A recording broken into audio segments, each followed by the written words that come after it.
ہزار لوگوں کے پاس آپ پریشانیاں بیان کر دو، آپ کی پریشانی ختم نہیں ہوگی، لیکن ایک مرتبہ بھی اللہ کی بارگاہ میں اگر صدق دل سے کہہ دیا نا، رب کی بارگاہ میں معروضہ پیش کر دیا نا، تنہائی میں کبھی رب کے سامنے آنسو بہا کر تو دیکھو۔ السلام علیکم ورحمۃ اللہ وبرکاتہ۔ ناظرین کرام، امید کرتے ہیں آپ تمامی حضرات خیریت سے ہوں گے۔ پریشان حال لوگ اس ویڈیو کو ضرور دیکھیں، جو دلوں میں اطمینان جس کے نہیں ہے، پریشان حال ہے، تکلیف میں مبتلا ہے نا، اس ویڈیو کو ضرور دیکھیں۔ ایک حدیث میں آپ کو سنا رہا ہوں، رب تبارک و تعالی کا فرمان، وہ بھی خوشخبری والا، جو حضور صلی اللہ علیہ وسلم کی امتیوں سے فرمایا گیا ہے، آپ سن لیجئے، انشاءاللہ تسلی ہوگا، دلوں میں سکون بھی حاصل ہوگا۔ جس کے راوی حضرت ابو ہریرہ رضی اللہ تعالی عنہ، بڑے ہی جلیل القدر صحابی میں سے ہیں۔ رسول اللہ صلی اللہ علیہ وسلم نے فرمایا کہ اللہ تبارک و تعالی نے فرمایا ہے۔ اب سوچئے آپ کہ ایک تو رسول صلی اللہ علیہ وسلم کا فرمان ہوتا ہے، وہ حدیث کہلاتی ہے، اور جو اللہ تبارک و تعالی کا فرمان نبی پاک صلی اللہ علیہ وسلم بتاتے ہیں، وہ حدیث قدسی ہو جاتا ہے۔ تو اللہ کے رسول صلی اللہ علیہ وسلم نے ارشاد فرمایا کہ جب بندہ میرا ذکر کرتا ہے، اپنے دل میں ذکر کرتا ہے، تو میں بھی اس کا ذکر، اس کا چرچا دل کے اندر کیا کرتا ہوں۔ آپ اندازہ لگائیے کہ کبھی کوئی بندہ دل میں اللہ تبارک و تعالی کا ذکر کرتا ہے، اللہ تعالیٰ کو یاد کرتا ہے۔ ذکر کا مطلب یاد کرنا ہے، اور کوئی ضروری نہیں ہے کہ تسبیحات ہی پڑھنا ہو، موتی ہی گھمانا ہو۔ اللہ کا ذکر، اللہ کو یاد کرنا اپنے دل میں، اپنے جسم کو ہی دیکھ کر کے اللہ تعالیٰ نے مجھے آنکھ جیسی نعمت سے نوازا ہے، دل ہی دل میں سوچ رہا ہے کہ اللہ تعالیٰ نے مجھے میرے ہاتھ پاؤں سلامت رکھے ہیں، یہ کتنی بڑی نعمت ہے اللہ تعالیٰ کی، اور دل میں اللہ کا شکر ادا کر رہا ہے۔ ان نعمتوں کو گن کر کے، ان نعمتوں کو یاد کر کے اللہ تعالیٰ کا ذکر کر رہا ہے، اللہ تعالیٰ کو یاد کر رہا ہے، اور اللہ کا شکر بھی ادا کر رہا ہے، تو اللہ تعالیٰ بھی ایسے لوگوں کو اپنے دل میں یاد فرماتا ہے۔ اور جو لوگ اللہ تعالیٰ کا ذکر مجلس میں کیا کرتے ہیں، محفلوں میں کیا کرتے ہیں نا، تو پھر اللہ تعالیٰ اس سے بہتر محفل میں، اس سے بہتر مجلس میں، فرشتوں کی مجلس میں اس بندے کا ذکر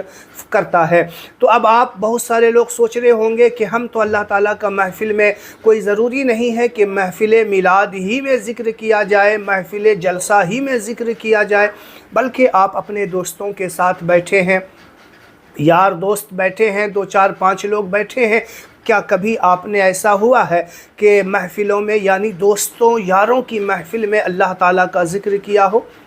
سالوں سال گزر گیا ہوگا، لیکن جب محفلوں میں بیٹھتے ہیں نا، ایک دوسرے کی غیبت کرتے ہیں، ایک دوسرے کی چغلی کیا کرتے ہیں، کسی کے گھر کا واقعہ کوئی بیان کرتا ہے، کوئی کہیں کا واقعہ، کوئی فلم سینما ہال کا واقعہ بیان کرتا ہے۔ کبھی اللہ تبارک و تعالی کو یاد کر کے محفل میں دیکھو، اور محفل صرف میلاد شریف کی محفل یا جلسے وغیرہ کی محفل ہی نہیں ہوا کرتی، بلکہ آپ اہل خانہ کے سامنے بیٹھ کر کے، اپنے گھر والوں کے سامنے، اپنے پریوار، بچوں، ماں باپ کے سامنے بیٹھ کے بھی اللہ کا ذکر کر سکتے ہیں۔ کیا آپ نے کبھی اس طریقے سے اپنے اہل خانہ کے سامنے بیٹھ کے اللہ کا ذکر کیا، اللہ کو یاد کیا، اللہ کی نعمتوں کو شمار کیا کہ اللہ تعالیٰ نے ہمیں کتنا خوشحال پریوار عطا کیا ہے، ہماری اولادیں ہیں، بہت سارے لوگ اولاد کے لیے ترس رہے ہیں کہ اللہ تعالیٰ نے ہمیں خاندان کی نعمت سے نوازا ہے، کئی لوگ تو ہیں جو خاندان کی نعمت سے ترس رہے ہیں۔ تو اس طریقے کا ذکر کبھی اہل خانہ کے سامنے بیٹھ کر کیجئے کہ اللہ تعالیٰ نے ہمیں کیا عالی شان گھر دیا ہے، سکون عطا کیا ہے، یہاں تک کہ ہمیں اپنے پیارے نبی صلی اللہ علیہ وسلم کی امت میں پیدا کیا ہے۔ اب ضرور ہمیں بتائیے گا کہ کتنے دن پہلے آپ نے اس طریقے کا اللہ تعالیٰ کا ذکر کیا ہو اپنے اہل خانہ کے سامنے، اپنے دوستوں یاروں کے سامنے۔ جب آپ اہل خانہ کے سامنے، اپنے دوست یار کے سامنے اس طریقے کا ذکر کریں گے نا، تو اللہ تعالیٰ فرشتوں کے سامنے آپ کا ذکر فرمائے گا، یعنی آپ کو یاد کرے گا۔ اور جو بندہ اللہ کو اکثر و بیشتر یاد کرتا ہے، اپنے اہل خانہ کے سامنے، اپنے دوست یار کے سامنے، محفلوں میں یاد کرتا ہے نا، تو اللہ تعالیٰ اس بندے کی پکار کو بھی سنتا ہے اور اس بندے کو جواب بھی دیتا ہے۔ اور جو شکر ادا کرتا ہے نا، تو اللہ تعالیٰ قرآن میں بھی فرماتا ہے کہ جو میرا بندہ شکر ادا کرتا ہے میں ان کی نعمتوں کو بڑھا دیا کرتا ہوں۔ آپ اندازہ کیجئے کہ جب ہمیں نعمتیں ملا کرتی ہیں، اللہ تعالیٰ کی طرف سے کوئی انعام ملا کرتا ہے، کسی کی جاب لگ گئی یا کسی کا کوئی اچھا کاروبار چل گیا ہو، تو کیا بتائیے کہ آپ کی جاب لگنے کے بعد آپ نے اہل خانہ کے سامنے بیٹھ کر اللہ کا شکر ادا کیا ہے، یا پھر موج مستی میں، گھومنے پھرنے میں، عیاشی کرنے میں ادھر ادھر سیر و تفریح کر کے وقت گزار دیا ہو؟ تو کبھی اس طریقے سے اللہ کا ذکر کر کے، اللہ کو یاد کر کے دیکھو، انشاءاللہ کیا سکون ملے گا آپ کو۔ جو دل میں وہ کیفیت طاری ہوگی نا، اس کا اندازہ صرف آپ ہی لگا سکتے ہیں، وہ بیان الفاظ میں نہیں کی جا سکتی۔ تو اللہ تعالیٰ کو کبھی اس طریقے سے یاد کر کے دیکھو، اپنے اہل خانہ کے سامنے، دوست یار کے سامنے اللہ کا ذکر کرو۔ اور فرمایا جاتا ہے کہ جو اللہ کا ذکر کرتا ہے، اللہ کا شکر ادا کرتا ہے، اللہ تعالیٰ ان کی نعمتوں میں بھی اضافہ کر دیا کرتا ہے۔ تو ظاہر سی بات ہے، جو آہستہ آواز میں اللہ کو ذکر کرے گا، اللہ بھی اسے آہستہ سے ذکر کرتا ہے، اور جو بلند آواز سے ذکر کرتا ہے، اللہ تعالیٰ بھی اسے بلند آواز سے ذکر کرتا ہے۔ جو ایک مرتبہ اللہ کہتا ہے کہ یا اللہ کہتا ہے، تو اللہ تعالیٰ 3 مرتبہ یا عبدی کہہ کے پکارتا ہے۔ لوگوں کے سامنے گلا شکوہ کرنے سے بہتر ہے کہ اللہ تعالیٰ کے سامنے آپ اپنے معروضہ کو پیش کیا جائے۔ ہماری کیا عادت ہوتی ہے کہ ہم اگر کوئی پریشانی آ گئی چھوٹی موٹی، تو ہوتا کیا ہے کہ دوسروں کے پاس جاتے ہیں، فلاں گھر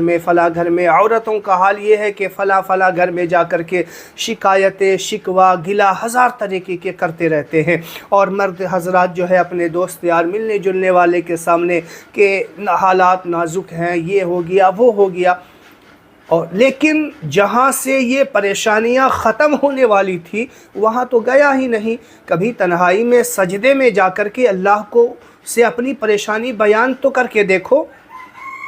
1000 لوگوں کے پاس آپ پریشانیاں بیان کر دو، آپ کی پریشانی ختم نہیں ہوگی، لیکن ایک مرتبہ بھی اللہ کی بارگاہ میں اگر صدق دل سے کہہ دیا نا، رب کی بارگاہ میں معروضہ پیش کر دیا نا، تنہائی میں کبھی رب کے سامنے آنسو بہا کر تو دیکھو،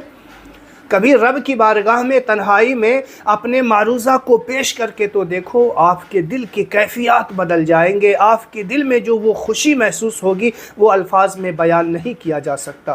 تو رب تبارک و تعالیٰ کو یاد کرو، چاہے کتنی بھی بڑی پریشانی کیوں نہ آ جائے، چاہے کتنا بڑا طوفان کیوں نہ آ جائے، لوگوں کے سامنے شکوہ شکایت کرنے سے بہتر ہے کہ اپنی بات کو، اپنے معروضات کو اللہ تعالیٰ کی بارگاہ میں پیش کریں۔ بے شک وہی ہے جو ہماری پریشانیوں کو دور کر سکتا ہے۔ تو امید ہے آپ کو یہ ویڈیو پسند آیا ہوگا، ویڈیو کو زیادہ سے زیادہ شیئر ضرور کریں۔ السلام علیکم ورحمۃ اللہ وبرکاتہ۔